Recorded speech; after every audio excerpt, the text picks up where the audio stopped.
బయట crunchy and క్రిస్పీగా, లోపల స్వీట్ అండ్ సాఫ్ట్గా ఉండేలాగా ఈ పూర్ణం బూరెలు రెడీ చేసుకుందామా? ఫస్ట్ అయితే ఒక 1/2 kg వరకు అంటే 500 గ్రామ్స్ వరకు శనగలు నానపెట్టుకున్నాను. సో నానపెట్టుకున్న తర్వాత ఒక 4 విజిల్స్ వచ్చేంత వరకు ఉడికించుకోవాలి. 4 విజిల్స్ అయితే సరిపోతాయి. తర్వాత ఒక 2 అవర్స్ నానబెట్టుకున్న మినపప్పు, కొంచెం బియ్యం అయితే మిక్సీ పట్టేసుకోవాలి.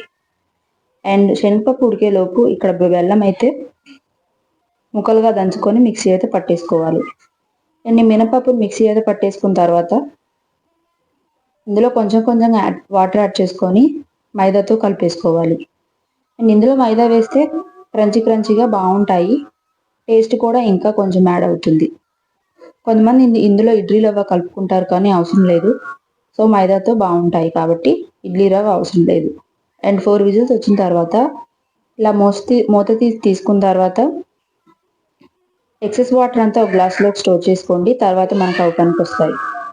అండ్ అలా పప్పు గుత్తితో మెదుపుకున్న తర్వాత ఒక కడాయి గిన్నె పెట్టుకొని అందులో దంచుకున్న శనగపప్పు, మిక్సీ పట్టుకున్న బెల్లం అండ్ ఎక్సెస్ వాటర్ ఉన్నవి కదా మనం ఇందాక తీసినవి, అవి కూడా పోసుకొని ఇలా కొంచెం జారుడుగా నీ వాటర్లో ఉడకపెట్టేసుకోవాలి.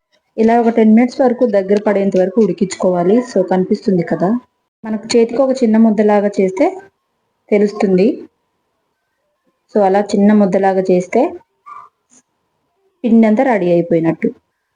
సో ఆయిల్ అయితే పక్కన పెట్టేసుకొని చిన్న చిన్న ముద్దలాగా రౌండ్ బాల్స్ లాగా చేసుకొని ఆయిల్లో డీప్ ఫ్రై చేసుకోవడమే. చాలా సింపుల్గా చేసేసుకోవచ్చు ప్రాసెస్, ఎలాంటి హడావిడి లేకుండా కూడా. అండ్ ఇది ఫెస్టివల్స్కి అయితే నాకైతే ఇది ఆల్ టైమ్ ఫేవరెట్ స్వీట్. పూర్ణాలు అంటారు మా దగ్గర, పూర్ణం బూరెలు కొన్ని ఏరియాలో, ఇంకా చాలా రకాల పేర్లు అయితే ఉన్నాయి దీనికి. అండ్ ఇవి వేడిగా కాకుండా చాలా ఇంకా టేస్ట్ అనేది బాగుంటాయి. సో ఇందులో కొంచెం పిండిలో యాలక్కాయల పౌడర్ కూడా వేసుకోవాలి.